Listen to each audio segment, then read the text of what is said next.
I think recovery is probably one of the most underrated skills. That would be the first thing I would say. Because let's be blunt, we all like to do sport because we initially at some point in our lives realize we love moving pretty much, or we like challenge. And that's probably the bit of it that makes us do it. And of course, if we look at what's actually happening in training, is we're applying a load to our system, and we're applying it in a way that we actually want that system to have to adjust. And I'd probably say, you know, that would be where I'd probably discriminate training from exercise, by the way. You know, exercise is going and doing something physical, and it can be a great pleasure, but training adjusts the load in some way that you're able to take, and requires some adjustment from your system, whether that be physiological, or whether that be your ability to deal with a new level of stress, or whether that be your ability to put a technique into play under stress. Now, in general, and this is a truism, so it may not always be true, the good stuff happens in recovery. And if we don't recover, we don't give our bodies and our minds the time to take that new knowledge, or those new skills, or that new physiology on, and make those changes, and then come back with a super compensation.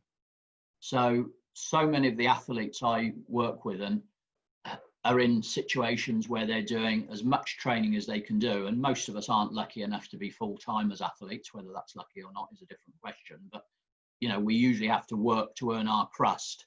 So there may well be another 40 hours or even longer in the week before we start our training. And recovery tends to be the bit that's the easiest to squeeze out of the equation.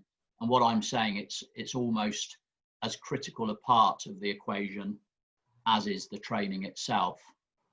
And let's be blunt, recovery is actually really, really simple. We can make it as complicated as we want, but you know, it's about making sure you get a reasonable amount of sleep. It's about making sure that you cool down properly.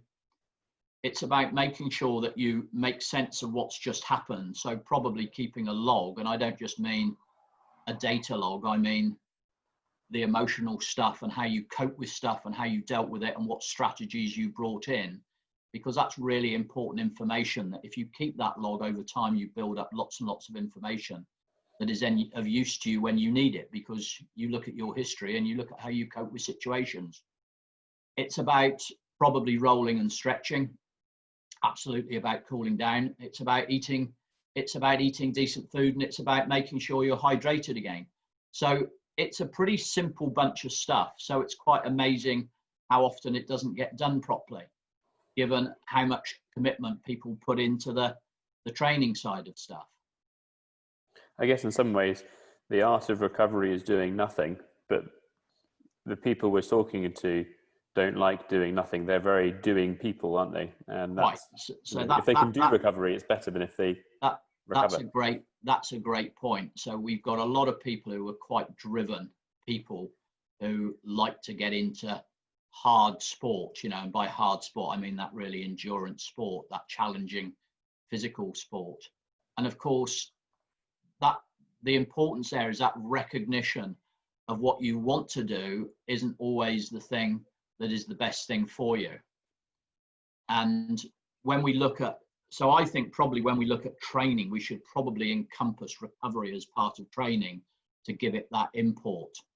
And of course, what people are also doing is they are squeezing in training around other things that they have to do in their lives. So it might be the easiest thing to go, okay, well, I can do 40 hours work and 10 hours commuting, and I can get 15 or 20 hours training in.